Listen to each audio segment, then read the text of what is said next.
Oke teman-teman, jadi kita lanjut ke part selanjutnya, yaitu part 4 dari pengerjaan soal PAI A10 edisi bulan Juli tahun 2024. Nah, pada kali ini ada soal tentang pinjaman atau amortisasi dan sinking fund dan sebagainya. Nah, di sini Daniel memiliki pinjaman KPR dengan pokok pinjaman 1 miliar. Nah, cicilan dibayarkan secara kuartalan, berarti dibayar setahun 4 kali. Nah, itu selama 5 tahun. Berarti kan dia bayarnya sebanyak 5 tahun dikali 4 kali, 1 tahun 4 kali. Berarti dia bayar 20 kali. Nah, di sini katanya tingkat bunga nominalnya 6% dikonversi kuartalan. Berarti bunganya satu kuartal atau satu kali berbunga itu adalah 1,5%. Oke, ini ya pakai rumus yang biasa lah, I 4/4 gitu. I sama dengan I 4/4. Ini I untuk satu kali berbunga dalam 3 bulan berarti kalau kuartalan. Oke, tentukan sisa pokok pinjaman di akhir tahun kedua. Nah, ini tuh sesuai dengan tabel amortisasi. Intinya kalau kalian udah bahas materinya, dia itu ada periode, lalu ada besar angsuran atau R, terus ada bunga, ada pokok yang dibayar, sama ada saldo. Nah, selalu waktu T-nya sama dengan 0, itu saldonya adalah R kali anuitas N. Nah, dari mana ini rumusnya? Ini udah dipelajari di materi-materi amortisasi dan sinking fund, itu sangat banyak. Nah, lalu intinya pada periode ke T itu kita bayarnya angsurannya tetap R. Nah, bunganya yang kita bayar itu, bunga tuh biasanya kan diambil dari saldo sebelumnya dikali bunga gitu kan. Nah, rumus cepatnya itu R kali 1 kurang V pangkat N kurang T tambah 1. T kurang 1 karena di periode sebelumnya. Nah, berarti pokoknya itu ya ini besar angsuran kurang bunga. Berarti R kali V pangkat N kurang T kurang 1. Nah, sisa saldo di periode ke T itu R kali anuitas N kurang T. Oke? Nah, dia bilang tentukan sisa pokok pinjaman pada akhir tahun kedua. Berarti saat T-nya 2. Berarti sisa pokok pinjamannya itu berarti ya sisa saldo yang harus dibayar. Soalnya saldo ini saat akhir periode itu pasti 0. Berarti saat di akhir tahun kedua sisa pokoknya itu ya ini. Nah, kalau kalian udah terbiasa mengerjakan soal, ya kalian tahulah rumus mana yang harus dipakai untuk menjawab soal ini. Nah, pertama kali kita kan nggak tahu nih besar angsuran R-nya berapa. Berarti pertama kita cari besar angsurannya, yaitu 1 miliar atau 1000 juta. Itu sama dengan angsuran dikali anuitas N. Berarti anuitas dibayar 20 kali. Bunganya udah kuartalan tadi, berarti 1,5%. Nah, ini tinggal kalian hitung pakai kalkulator. Ya, ini kan 1000 sama dengan R kali 1 kurang V pangkat 20 per I. Ya udah, ini tinggal substitusi aja. Nilai I-nya 1,5%, V itu kan 1/1 tambah I.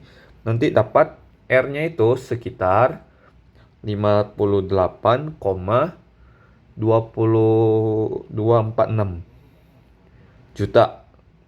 Nah, itu angsuran dia bayar per tahun. Nah, setelah dia bayar akhir tahun pertama, akhir tahun kedua, dia bayar selama 2 tahun, itu sisa pokoknya atau sisa pinjamannya harus dia bayar gitu, sisa R kali A N kurang T. N-nya berapa? 20, T-nya berarti di akhir tahun kedua. Nah, di akhir tahun kedua itu dia udah berbunga sebanyak 8 kali. Kenapa? Jadi T-nya itu ya 2 tahun dikali 4, dia kuartalan juga kan, kali 4 berarti dia udah bayar sebanyak 8 kali. Maka ini R kali A 20 kurang 8 berarti A 12, 1,5%. Nah ini gampang, tinggal kalian masukin rumus saja. R kali 1 kurang V pangkat 12 per I. Nah kalian tinggal substitusi, nilai R-nya udah tahu, nilai I-nya 1,5%, nilai V-nya ya udah tau lah, 1/1 tambah I. Ya udah, ini kalian kalkulator aja, dapatlah hasilnya 635,3 juta. Atau jawabannya B. Oke, kita lanjut ke soal berikutnya. Nah, di sini menarik. Kenapa? Kita baca dulu. Jadi, pertama dia minjam 15 miliar selama 15 tahun. Pada tingkat bunga efektif 6,5%. Terus, cicilannya dibayar setiap tahun dengan besaran yang sama-sama. Ya, biasalah. Amortisasi pada biasanya. Terus, di akhir tahun kelima, mereka memutuskan merenovasi rumahnya secara besar-besaran. Lalu ingin minjam tambahan dana 8 miliar. Mereka juga ingin memperpanjang tenor selama menjadi 22 tahun. Dia perpanjang 7 tahun gitu. Nah, pemberi pinjaman setuju jika setelah tahun kelima itu, setelah dia minjam 8 miliar ini, bunganya meningkat menjadi 7,5%. Ya, yang dia tanya, tentukan besar cicilan yang baru. Nah, gini, pertama, step by step cara ngerjainnya. Pokoknya kalian kerjain satu-satu dulu. Pertama, kita harus tahu angsuran yang sebelum nambah 8 miliar ini. Berarti kan awalnya itu dia pinjaman sama 15 tahun. Dibayar tahunan, berarti N-nya 15 kali kan. 15 kali 1, yaitu 15 kali bayar. Nah, kita harus tahu angsurannya. Berarti angsurannya itu R dikali anuitas. Pertama kan 15 kali. 15 kali dengan tingkat bunga 6,5%. Itu hasilnya 15 miliar. Nah, dengan angsuran yang pertama, tanpa ini kita belum melihat yang setelah tambah 8 miliar. Ini kita dapat nilai R itu, ya ini tinggal kalian kalkulator aja, dapat 1,5953 miliar. Begitu ya. Nah, setelah dapat R-nya segini, dia bayar segini selama 5 tahun. Sampai akhir tahun kelima. Nah, berarti saat tahun kelima, saat T sama dengan 5, dia udah bayar cicilannya sebanyak segitulah kan. Dia berarti sisa, sama seperti soal nomor 16, sisa pokoknya berarti menjadi R kali A N kurang T. 15 kurang 5 berarti 10. Itu di bunga 6,5%.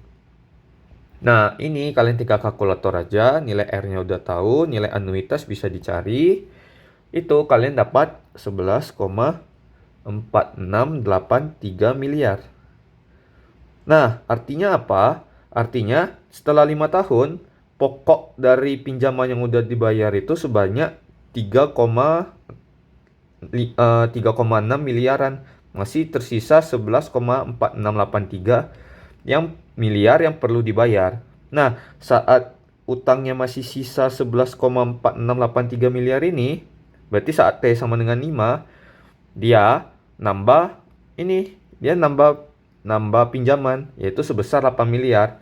Berarti bisa dibilang saat T sama dengan 5, pokok pinjamannya atau saldo pinjamannya itu menjadi ya 11,4683 miliar tambah 8 miliar, yaitu 11,4683 miliar.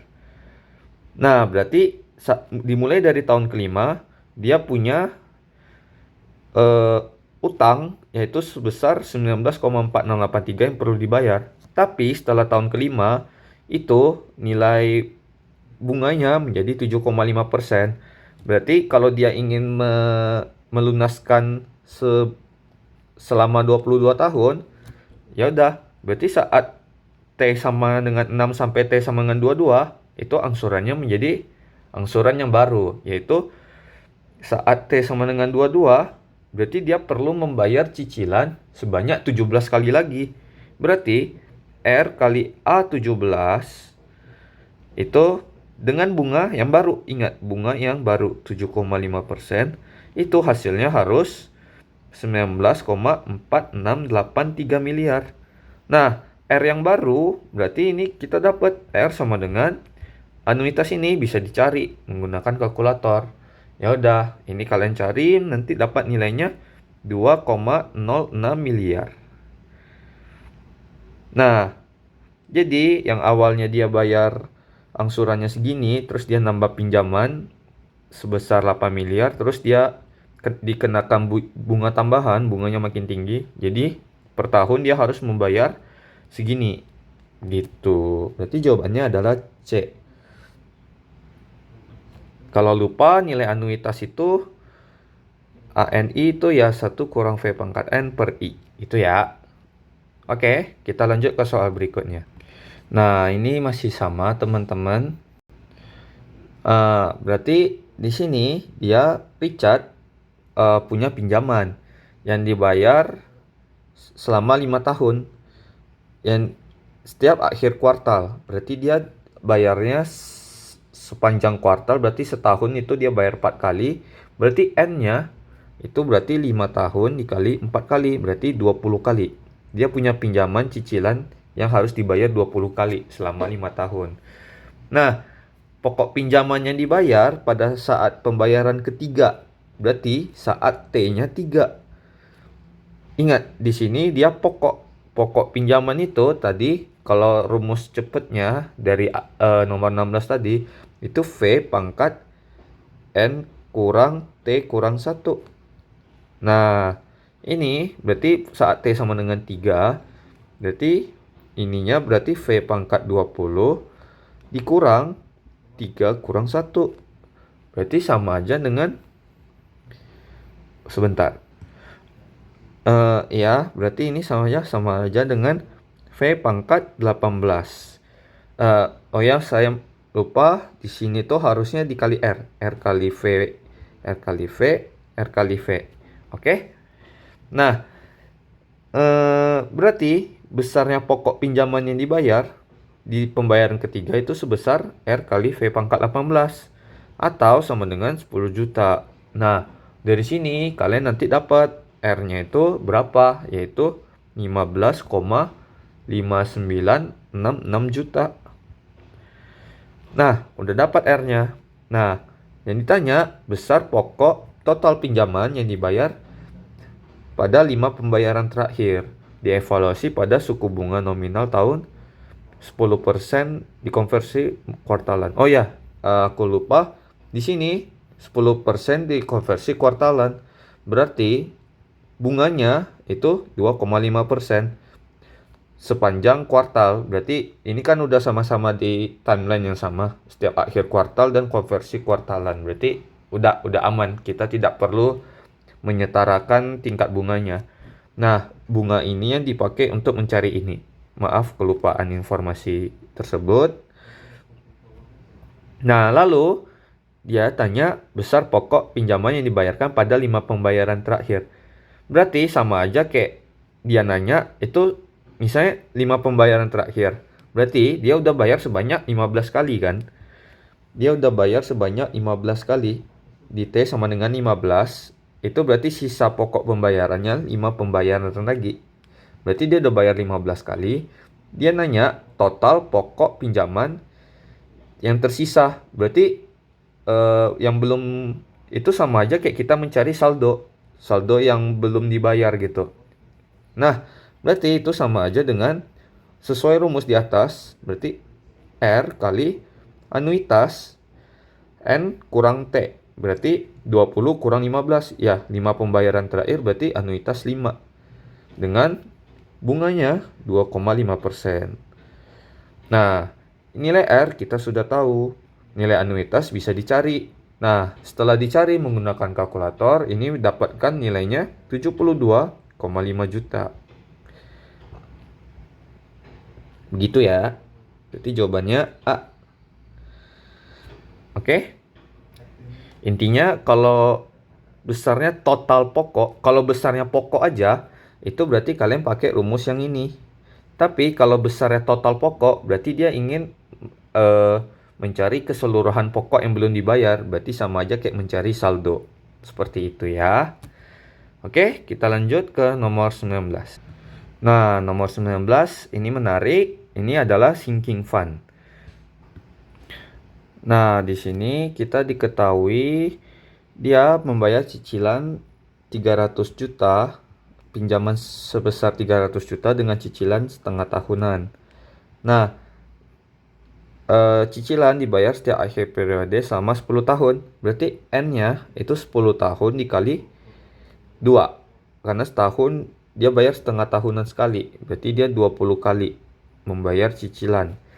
Nah, itu menggunakan tingkat bunga nominal 8% dikonversi setengah tahunan. Nah, bunganya udah setengah tahunan, berarti I-nya berarti 4%.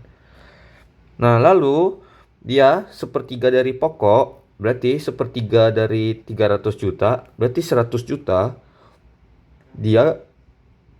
dia masukin ke tabungan, dia menebus 100 juta ini menggunakan tabungan sinking fund dengan bunga J1 itu 5% dikonversi tahunan, setengah tahunan, berarti J1-nya 2,5% per setengah tahun gitu. Nah, terus 2/3-nya berarti 200 juta itu dia tabung di sinking fund untuk mencapai 200 juta, itu dia tabung dengan sinking fund yang bunganya J2, yaitu 7% dikonversi setengah tahunan. Berarti setengah tahun itu 3,5%. Oke? Nah, yang ditanya tentukan total pembayaran cicilan. Nah, pada sinking fund itu total pembayaran cicilan itu biasanya kita sebut dengan D sama ada bunga, tambah bunga. Itu adalah total pembayaran cicilan. Oke? Nah, maksudnya gimana? Jadi ya, misalnya total pembayaran cicilannya itu 400. Berarti kalau bunganya 4%, berarti dia bayar bunganya dulu. Kayak bunganya itu selalu sama tiap tahun. Berarti kayak misalnya di sini 300 juta kena bunganya itu 4%. Berarti dia tiap itu dia bayar bunganya 12 juta flat sampai akhir gitu. Terus ya D-nya itu ya misalnya ini 12, berarti ya D-nya itu ya sisanya 388 dan D-nya itu dimasukkan ke tabungan sinking fund. Intinya sinking fund itu seperti itu. Nah, di sini kita mau cari total pembayaran cicilan.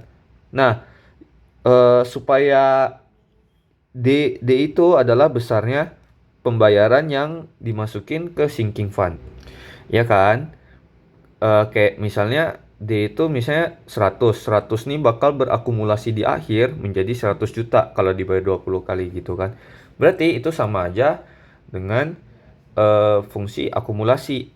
Berarti untuk mencapai 100 juta dalam 20 kali bayar itu berarti D1 itu berarti sama dengan dia ingin nyampai 100 juta dengan S fungsi akumulasi 20 kali pada bunga 2,5%. Sama, yang 200 juta ini berarti dia harus membayar sebesar D2 setiap setengah tahun. Nah, bayarnya sebesar D2 itu berapa? Kita mau cari D2-nya berapa kan? Berarti dia 200 juta itu berarti saat dibayar 20 kali selama 3,5%. Nah, di sini berarti kalian tinggal langsung totalin aja, berarti total pembayaran cicilan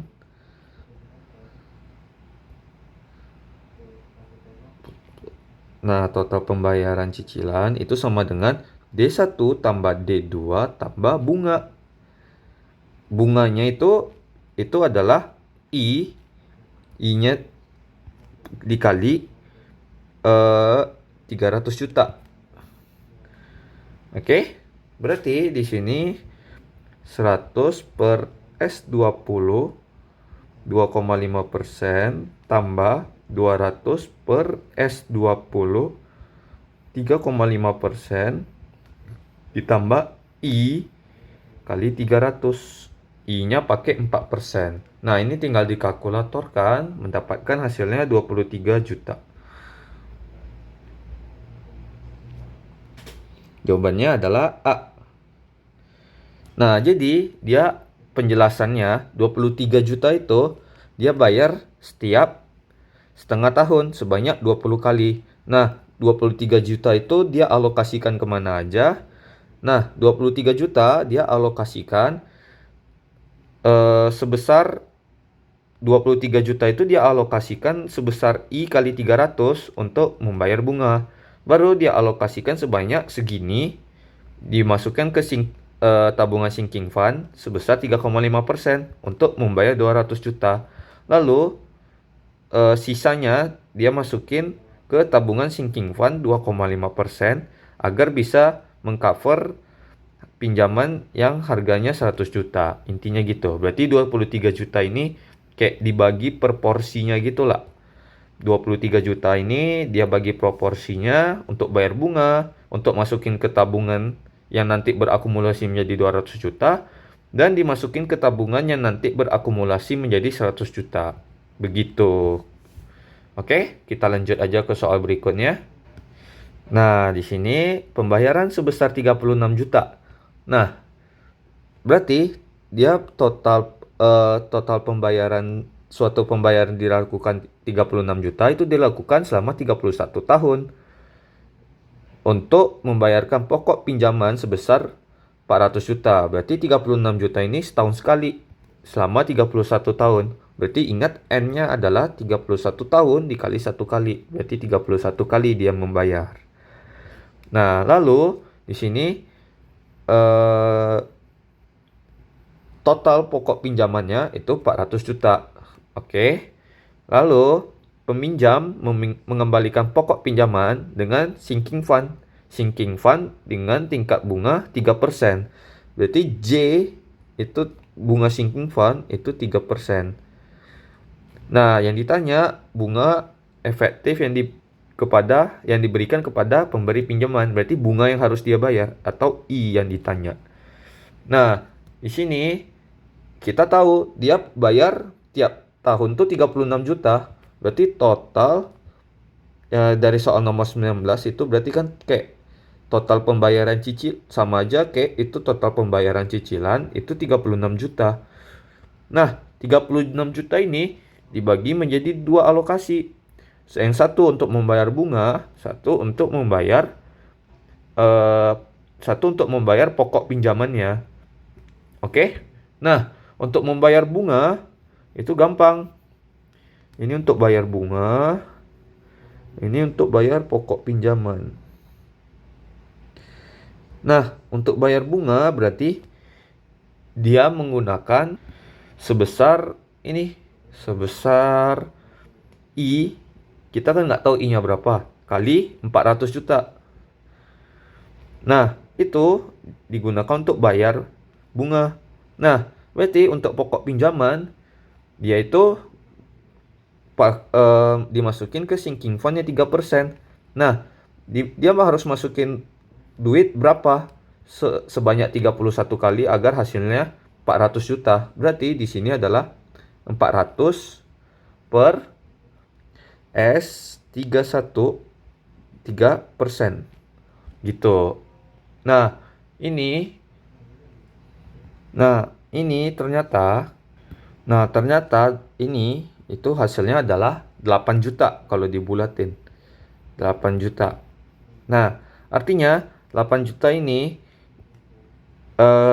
penjelasan tentang sinking fund-nya ya. Berarti 8 juta ini merupakan D-nya. Ini D-nya. Gitu. dia bayar sebanyak 8 juta setiap tahun gitu. Nah, cara ngeceknya berarti kayak gini. Misalnya ini periode 0, 1, 2 sampai 31 tahun. Dia tiap tiap akhir tahun dia bayar 8 juta sampai akhirnya di sini 8 juta. Nah, ini kan berarti sama aja dengan di akhir tahun 31 dia mau di sini nilainya menjadi 400 juta untuk membayar utang yang 400 juta itu. Nah, di sini kalian cek aja sama aja ini 8 ini kan present value sama aja kayak nilai akumulasi atau present value future value dari 8 ke 31. Makanya 8 kali S31 dengan bunga 3%. Itu nanti hasilnya adalah 400 juta. Gitu kira-kira penjelasan dari sinking fund itu. Nah, 8 juta itu dimasukkan ke tabungan sinking fund. Nah, dia bayar bunga berapa? Berarti 36 juta dikurang 8 juta. Berarti dia bayar bunga sebanyak 36 kurang 8 berarti 28 juta. Nah, gede sih bunganya ini. Nah, 28 juta itu bunganya. Berarti I-nya berapa? Berarti I sama dengan 28 juta dibagi 400, yaitu 7%. Oke, gitu ya. Berarti jawabannya D. Kira-kira gitu. Oke? Mungkin segitu saja dulu pembahasan dari aku. Kita akan ketemu di part selanjutnya. Semoga dapat membantu. Terima kasih.